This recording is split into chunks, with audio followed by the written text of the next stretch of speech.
Gimana nih kabarnya? Pasti baik-baik aja kan? Nah, Sobat Bumi pasti suka nih sama gula. Karena dengan gula ini, semua makanan dan minuman jadi terasa manis buat Sobat Bumi. Nah, saking manisnya nih, Sobat Bumi mengkonsumsi terlalu banyak dan akhirnya menimbulkan penyakit. Nah, di Bumi ke-1 kali ini, Nadia mau ngajak Sobat Bumi untuk tahu gula yang ramah lingkungan juga ramah kesehatan. Penasaran kan? Makanya jangan kemana-mana, saksikan terus hanya di Bumi ke-1.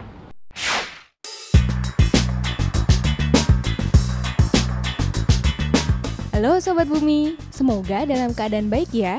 Sobat Bumi, kita semua pasti suka banget kan makan atau minum sesuatu yang manis, iya nggak? Tapi Sobat Bumi apa tahu dari mana asal pemanis yang kita konsumsi? Yep, konsumsi pemanis kita masih mengandalkan gula dari tebu. Dan konsumsi gula nasional kita tahun 2009 saja mencapai 4,85 juta ton, terdiri dari 2,7 juta ton untuk konsumsi rumah tangga dan 2,15 juta ton untuk konsumsi industri makanan dan minuman. Tapi produksi dalam negeri kita nggak bisa mencukupi. Mau nggak mau, akhirnya kita impor deh dari negara lain. Lumayan banyak juga loh jumlahnya. Pemerintah kita mendatangkan 1,2 sampai 1,6 juta ton raw sugar atau gula mentah untuk memenuhi kebutuhan konsumsi gula nasional, terutama untuk bahan baku industri makanan dan minuman. Impor gula ini tentu berimplikasi pada merosotnya nilai jual produk gula tebu domestik dan udah tentu kita tergantung sama produk luar negeri. Wah. Sobat Bumi, kondisi ini udah barang tentu perlu kita cari solusinya. Bisa loh menerapkan diversifikasi konsumsi gula kita.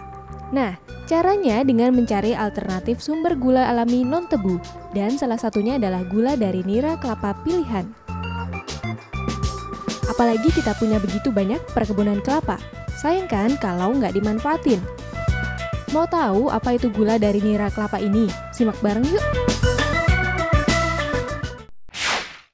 Nah, Sobat Bumi, gula organik ini ternyata diambil dari nira kelapa pilihan loh. Mau tahu kan lebih dalamnya lagi tentang gula organik ini? Kita tanya langsung aja yuk sama Agung Kurnianto.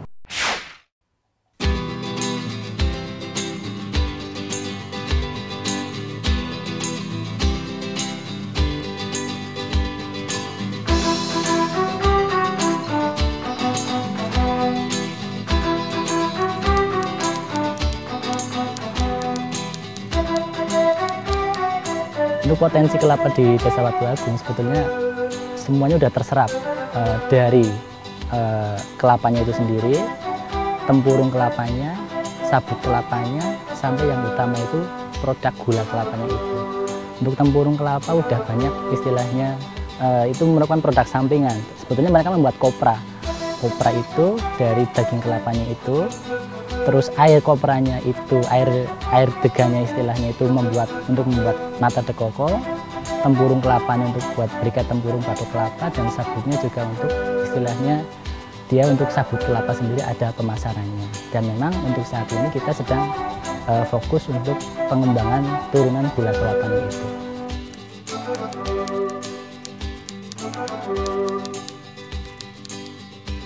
Sebagian besar wilayah Kabupaten Banyumas itu gula kelapa itu ada di Kecamatan Cilongok, Kecamatan Tambak, Sumpyuh, dan Sumagede.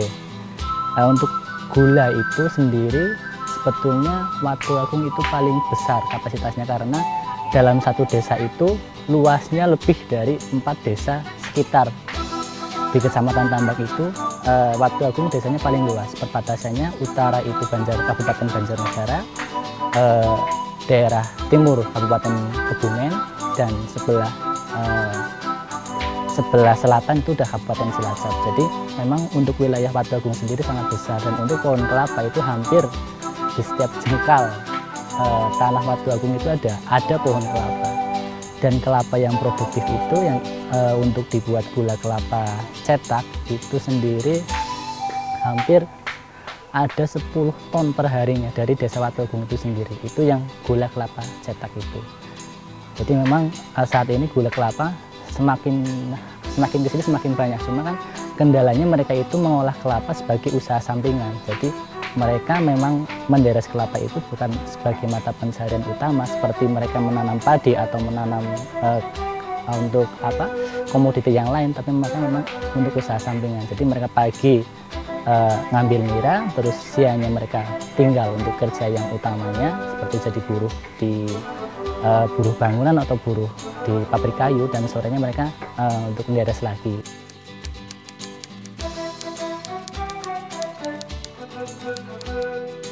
Untuk gula kelapa itu sendiri memang Kabupaten Banyumas itu sendiri sedang menggalakkan untuk menjadi produk unggulan.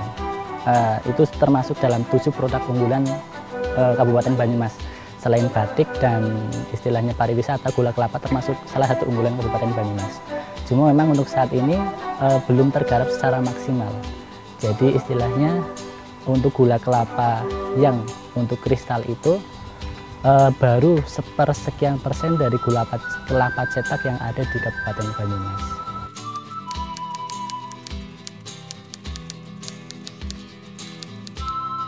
Untuk produk gula kelapa kita sebetulnya punya diferensiasi produk. Di antaranya produk gula kelapa cair, gula kelapa kristal, dan gula kelapa cetak itu sendiri. Dari segi ekonomis itu gula kelapa cair dan gula kelapa kristal yang memang mempunyai nilai jual itu lebih mahal daripada gula kelapa cetak.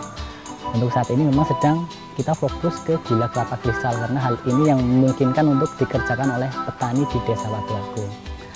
Dari segi ekonomis, petani yang biasanya bikin gula cetak seharinya katakanlah 2 kilo dengan sehari bikin gula kristal itu memang mempunyai nilai ekonomis yang lebih dibanding mereka bikin gula cetak.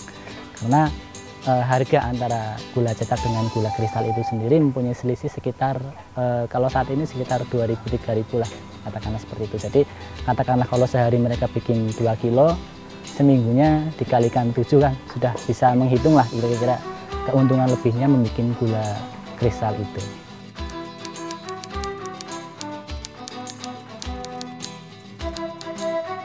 Dari segi sosiologis, petani umumnya biasanya yang mereka hanya mengandalkan istilahnya nilai produksinya itu dibikin oleh hanya istrinya saja dan suaminya.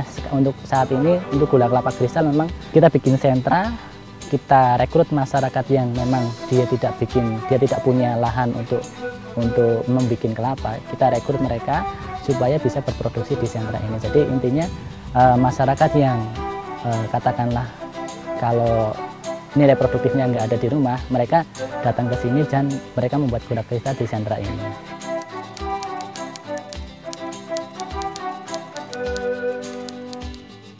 Kalau untuk proses penyadapan nira itu sendiri memang kita ambil sehari 2 kali. Jadi intinya kelapa itu lebih bersih, pohon kelapanya lebih sehat, dan istilahnya kita nggak pakai bahan kimia. Untuk pembuatan gula kelapa ini kita nggak pakai bahan kimia, kita pakainya larut alami, istilahnya menggunakan katalis alami, yaitu air dari kapur dan cangkang buah manggis yang dikeringkan.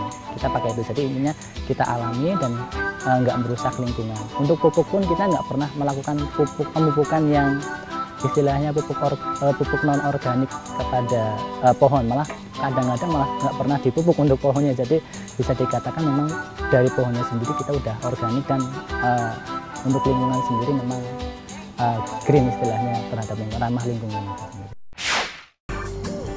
Sobat Bumi, penasaran nggak sih sama pengolahan dari gula semut ini? Mulai dari proses menyadap niranya nih sampai pengemasannya. Nah, dia juga jadi penasaran nih. Kita langsung saksin aja yuk di segmen Kulik yang satu ini.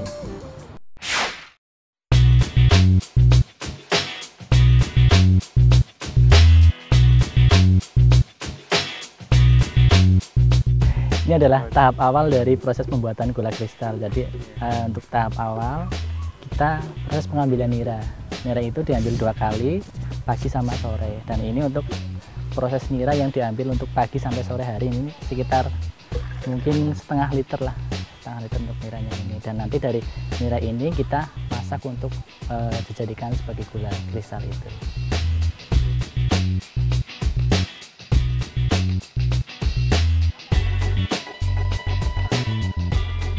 setelah proses pengaramelan tadi itu setelah 10-20 menit gula akan mengembang. Istilahnya gula itu sudah mengalami proses pengaramelan dan mengembang seperti ini.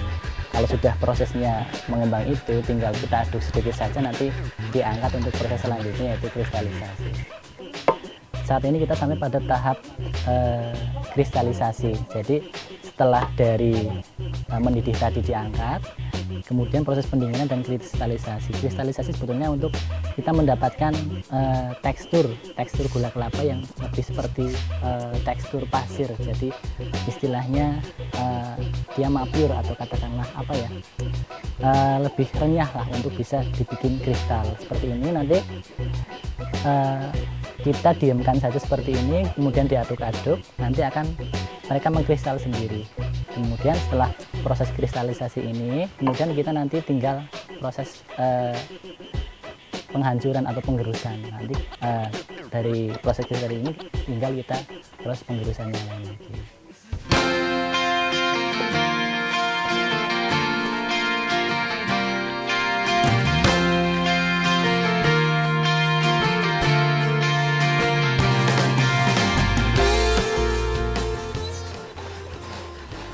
Setelah proses kristalisasi tadi, kita masuk pada proses penggerusan.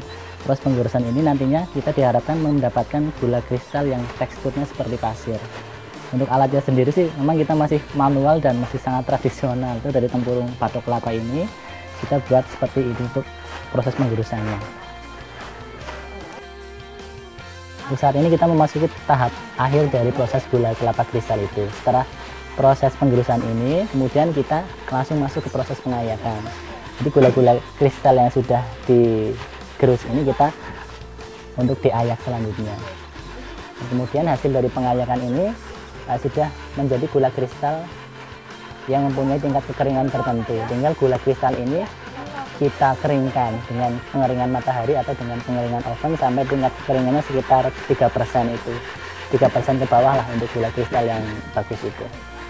Saat ini kita memasuki tahap akhir dari proses pembuatan gula kristal. Untuk saat ini kita sampai tahap pengeringan. Sebetulnya tahap pengeringan ini bisa digunakan dengan dua cara, yaitu pengeringan dengan oven atau dengan katakanlah pengering cabinet dryer, atau bisa juga dengan pengeringan alami, yaitu dengan sinar matahari.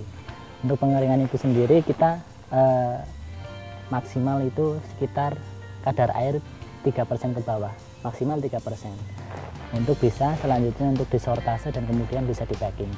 Untuk pengeringan dengan matahari, sebetulnya kalau mataharinya sedang memang sinar mataharinya bagus, kondisinya cuaca mendukung, itu satu hari paling sekitar 3-4 jam sudah bisa kering. Dengan pengeringan matahari dengan kondisi cuaca yang mendukung itu 3-4 jam bisa kering. Cuma kan kadang kondisi alam matahari itu nggak muncul, jadinya kita bisa pengeringan sehari ini udah kering, besok masih perlu dikeringin lagi untuk menghasilkan kadar air yang 3% ke bawah.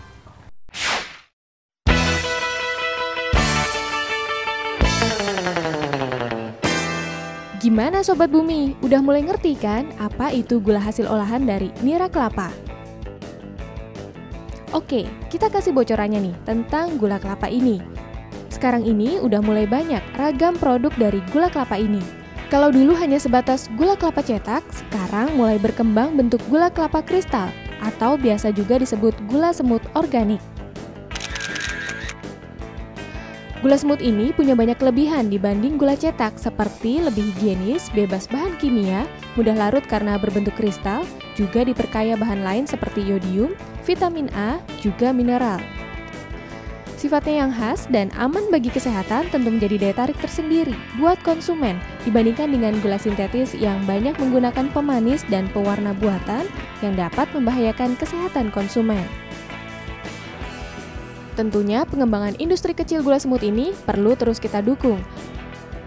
Menurut LPPLSH, keberadaan industri kecil ini memberikan multi manfaat baik dari segi ekonomis, sosiologis, juga ekologis.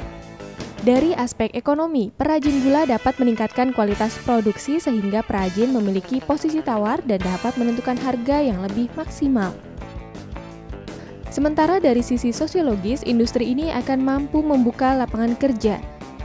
Dan dari sisi ekologis, produksi gula semut organik bukan hanya lebih sehat, tapi juga ramah lingkungan karena tidak menggunakan bahan kimia dalam proses pengolahannya.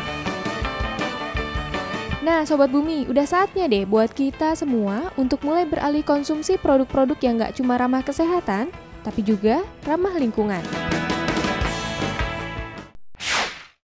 Asik banget nih ya Sobat Bumi, dari tadi kita ngomongin tentang gula organik yang satu ini.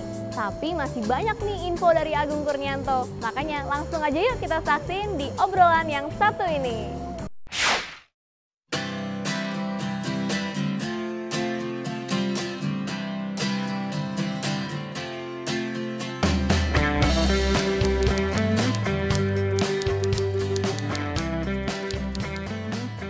Untuk di pasaran kita mengenal memang ada gula organik dan gula yang non organik. Sebagian besar malah di pasaran justru yang beredar itu gula yang non organik. Untuk gula yang non organik itu memang warnanya, untuk segi warna itu dia lebih cerah. Lebih cerah ini yang gula non organik. Biasanya mereka dibilang non organik karena mereka menggunakan katalis dari bahan yang non organik, namanya biasanya metadisulfit. Kalau yang untuk yang organik sendiri itu warnanya, dari segi warna itu lebih gelap karena memang dalam proses pembuatannya mereka menggunakan katalis alami atau namanya istilahnya itu laru. Laru itu berasal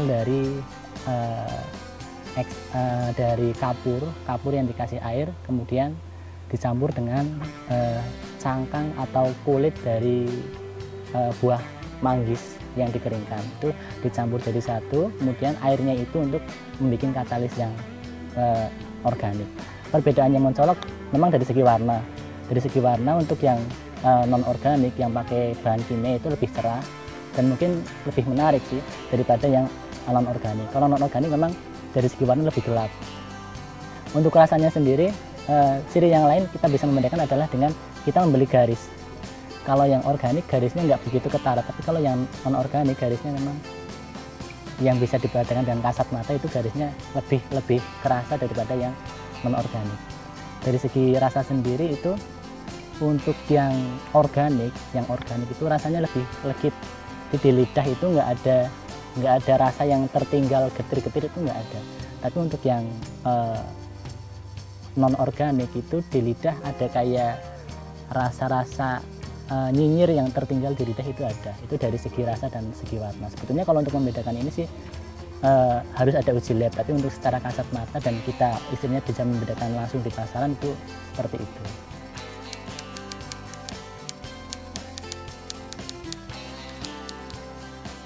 Sebetulnya usaha ini kan juga kita bergantung dengan alam dan dengan lingkungan.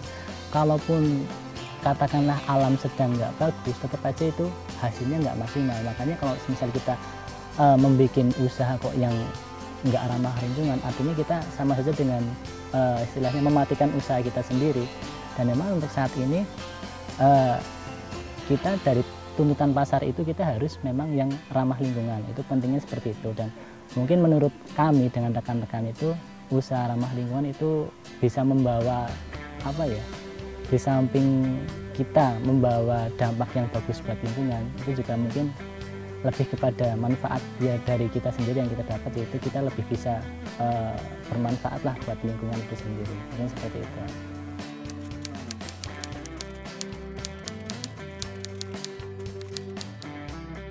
Kalau untuk katakanlah usaha lain yang bisa mengejar profit, itu sebetulnya sama ya.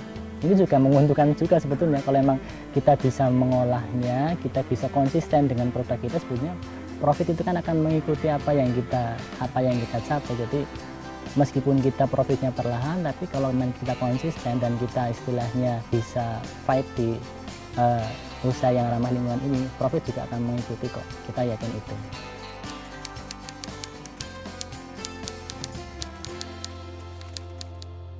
Untuk gula kelapa yang organik atau yang ramah lingkungan itu memang baru sedikit lah dari sebagian besar masyarakat Watuagung ini. Rata-rata mereka masih menggunakan bahan kimia sebagai katalis utamanya. Pertimbangannya lebih cepat, lebih mudah. Istilahnya nira yang kondisinya kurang bagus atau jelek sekalipun itu tetap bisa dibikin gula cetak seperti ini. Itu kelebihannya pakai bahan kimia. Kalau semisal nggak pakai bahan kimia, kalau pakai larut biasa, umumnya mereka yang terbiasa dengan bahan kimia itu nggak bisa membuat dengan gula yang tanpa bahan kimia. Dan untuk mengurangi istilahnya untuk memindah mindset petani untuk dari bahan kimia ke katalis yang alami itu juga susah. Padahal dari awalnya itu mereka, nenek moyang kita juga menggunakan katalis yang tanpa bahan kimia itu sendiri. Jadi untuk saat ini memang lebih banyak para petani yang menggunakan katalis atau laru itu yang dengan bahan kimia itu.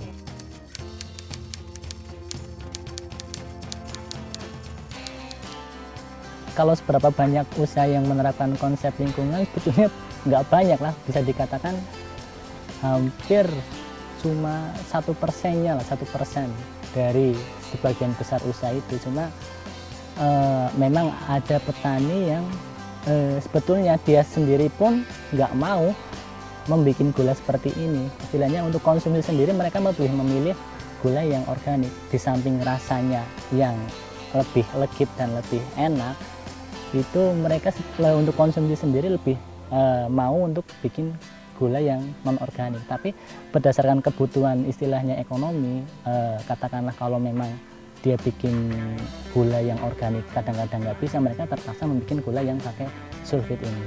Jadi istilahnya ya seperti itulah keadaannya, kondisinya masyarakat seperti ini.